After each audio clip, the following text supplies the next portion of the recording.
Glass skin. Exceptionally smooth, even-toned, and lustrous skin that's so flawless it has the appearance of glass. Girls with perfect skin have consumed my For You page for the last couple months. That show them putting on makeup, and I'm like, why the hell are you putting on your makeup? Your skin's flawless. It looks like there's a filter on, but there's not. They're so pretty. And in the next 30 days, I'm gonna attempt to achieve it. Here's my day one. Here was my actual day one because I've restarted this challenge so many times because of an enemy that has gotten in my way that we'll talk about later on in this video.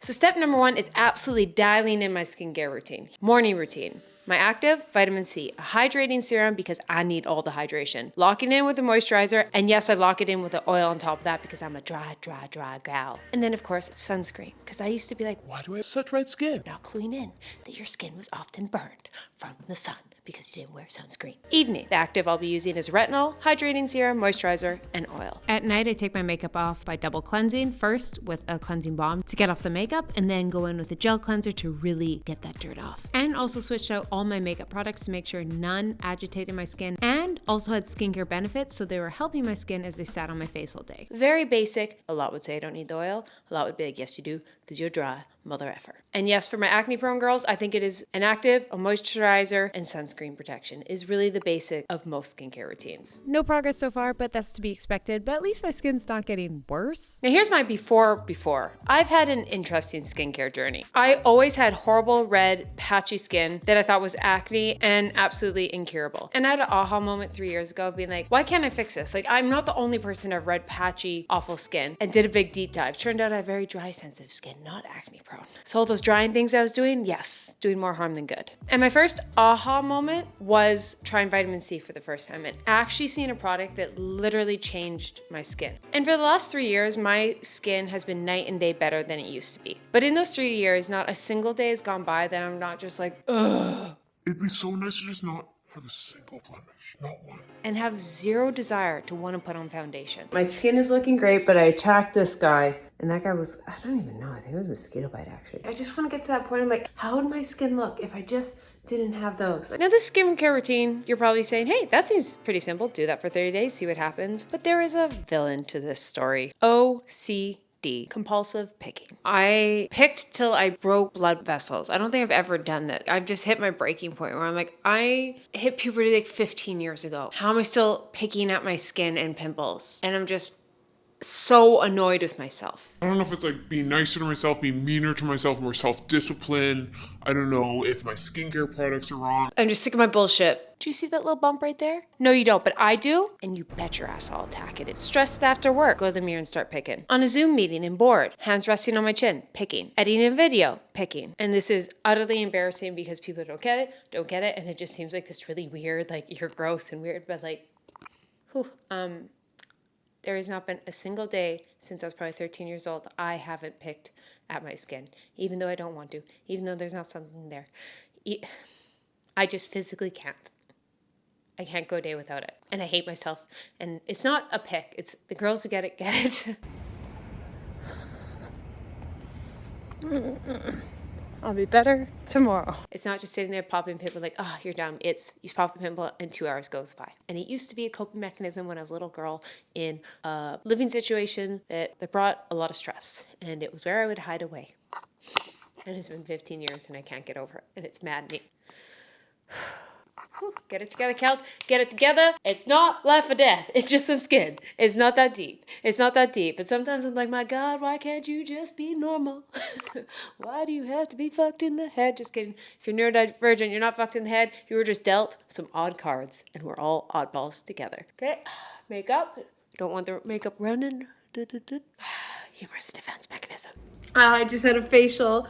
And I realized I should have taken, oh God, there's something stuck in my teeth. My skin and just like not touching my face as much. I feel I'm getting less pimples because even my facialist like had next to no extractions to do. No makeup. I've got one bad boy. I did pick that. I'm not perfect yet, but like one, we'll take one. The first week, I did start to see results simply because I was dialed into my skincare routine. And I decided to really ask myself, what can I put in place of picking? Because I still know I will have that routine. I will still have that habit. What can I replace it with? So I decided to replace it with a structured sleep schedule, calling my mom, journaling, and using a Theragun when I wanted that like satisfaction feeling, because I'm very tactile. Day number 8 was my first day ever going without picking. And I have a challenge that's dropping in December to thank for this. But I didn't think I'd get through day 1. That's why I put this off. I never thought I could get through day 1. And I did it. There's hope for me. I didn't think there was. I thought I'd be like this forever. I really always thought I was broken. I'm pretty broken, but you know, I'm not unfixable. By week 2, this was kind of crazy. Like I got in the habit. I'd gone days without picking. I do have a little CC cream on, but look at how little I've picked. My skin was looking the best I ever had, and I was motivated. Every day I wanted to stop picking more and more. I was more motivated and saw that like I'm not permanently broken for the rest of my life. Okay, skin update. And I've barely picked. But then it's a reminder that it's definitely like a stress response. And I don't know what the light bulb moment is because I've tried this in the past and could never do it. But I think it really was taking the time to sleep, call my mom, check in, not isolate, doing all those good things. I wasn't so emotionally and mentally drained by the end of the day that I needed to resort to negative coping mechanisms. Okay, so for the last week, I've been super consistent with sleep, my skincare. I haven't thrown anything crazy at it. And I've gone a few days without picking my skin, and I've never been so happy with my skin. So I've officially, for the first time, I think in my entire life, gone a whole week without picking my skin. I have one thing to thank for it. I've got enough sleep every night. I know, why is it that simple? Why is it always that answer? Now, this all sounds fine and dandy when I got a structured routine and life is going smooth, but of course, life throws you curveballs and your routine gets thrown off, like the stress of travel. I'm just gonna try and keep this momentum leading up into what becomes a very stressful season, fall and winter. It was a crazy work week. I was traveling, had to double up on work, add in the travel stress, and just to throw it on top, I got a frustrating health diagnosis that week, and so, unfortunately, I couldn't resist. Okay, here's the real test. My skin's looking great. I drew a red eye last night. Not gonna get that much sleep tonight. I'm sleeping in a hotel. I forgot some of my skincare products. Oh, I'm trying not to stress. I'm just trying to be like, Kelty, it's okay. Your skin's not gonna die if you miss your skincare routine one time. These mirrors are my arch nemesis. When I'm in hotels and see that, how much I wanna pick. These are mean. Hate you. I went the first week ever without popping pimples, and I was so proud of myself. And then I freaking just attacked my face. My skin was looking so good. I'm so mad at myself. Don't think it's ironic that I just slept 5 hours for the last 3 days because of traveling. So is it ironic that I'm stressed? And so I feel the need to pick, and it's such a weird feeling. If you're someone who's not compulsive about this stuff, I don't know if this makes sense. It's so exhausting to be in my own head sometimes. I got back. I just tried to not be like, throw this video away. I was just trying to like, Kate, you screwed up. It doesn't mean like you're going down a bad path. Like you're like, oh, I screwed up. This is who I am. As someone who's been around a lot of addicts, I think that's very common. Not saying they have this like addiction. I guess someone could say that. It works, but then you screw up and you're like, see, I'm just not capable of it. So you just let your negative coping mechanisms take over. Not an addict specialist. There's a lot of addicts in my family. So does that make me a specialist? No.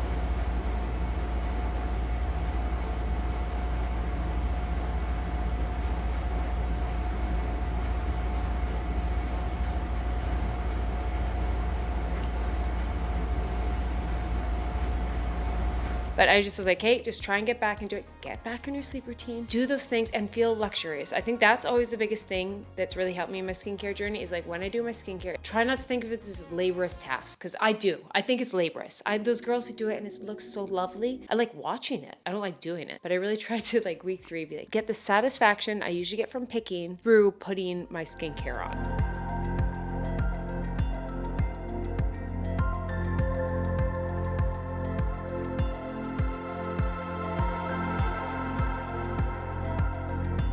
Now we talked about my skincare routine, managing my mental health. Third, now I have used one supplement for my skin hair health for 3 years. And I added this in 3 years ago. My skin quality, just the smoothness and all that, is the best it's ever been. And how I've been so consistent with supplements is I only take one. I've just taken AG1 because it has things like biotin, folate. It has all those nutrients I need to optimize my skin's barrier. What I love about AG1 is one pouch, which is a $79 a month subscription. It can replace your multivitamin mineral, that's $45 a month, prebiotic, probiotic, $30 a month, green food supplement, $50 a month, stress adaptation, $30 a month, immune support, $40 a month, cognitive support, $30 a month. So yes, it is $79 a month, but that's way cheaper than buying all those separately and paying $225 a month. So that's why it's easy. The more I add in, the more stressed I am, and the more stress I add, the more I'm like self-sabotaging these good, healthy things I'm doing are working in reverse. I don't have 6 supplements to take a day, I just have the one. And if you guys want to get your hands on AG1, click my link down in the bio and you will get a 1-year supply of vitamin D3, K2,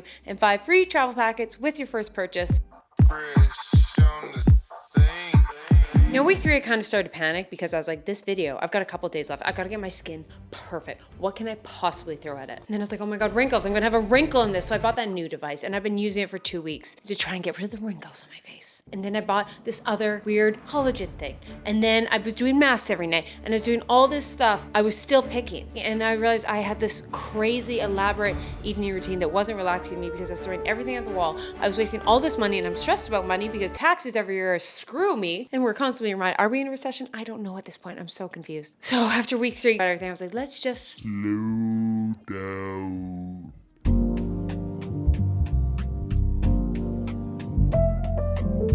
was like, you know what I'm gonna do? Sleep. I'm gonna get in bed at 9 every day for the next week. And I'm just gonna concentrate on my skincare. Just gonna do those basics. I even had to fly back to Edmonton, which was stressing me out even more because I was like, more travel, just great, just what I need. I decided, you know what? You're gonna go back to Edmonton and not stress. It's okay if you don't. You're just gonna do your best to think of nourishing your soul with being with your family. And when you're with your family, you're less likely to pick because you're not isolating. So I tried to be like, actually, this is the best thing for me. So instead of being stressed about the travel, I was like, I'm going to fulfill my soul so I'm less likely to pick. Dare I say it's giving glass a little? A little? Oh. And for the last couple days, I was consistent. I had my sleep, I was hydrating, and I went the last couple days without picking. And so far I haven't picked, and that is big. And so here is my before and after.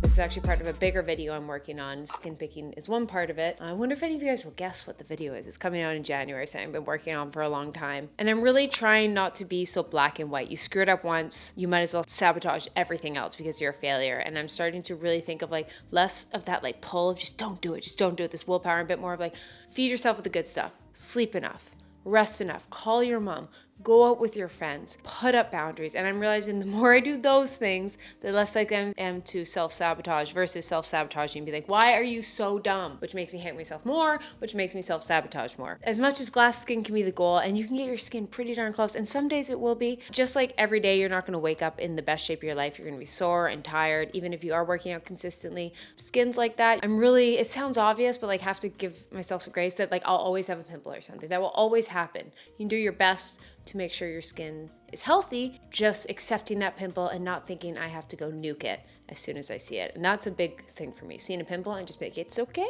we'll step away and in a couple days it will be gone. So I've gone a couple days without picking. This is where my skin's at right now. I'm happy. I'm not perfect. I have to constantly remind myself that sleep and boundaries are important, but it's crazy how often I'm reminded that you can't just bash your face into a wall to get over yourself, to get over your negative mental health issues. You have to feed yourself the good things. And then you naturally don't want to do the bad things. It's so obvious, but why are we so flawed? Why are humans so flawed? Evolution, get to it. Get me past these things. Skin's a funny thing because it's skin and hair is the only thing we see for our health really. On the outside, and it can be vain, but at the same time it can be an indicator of our health. And for me, it's a big indicator of my mental health. Hope you guys have a great day. Go pet a dog. Love you guys. Bye.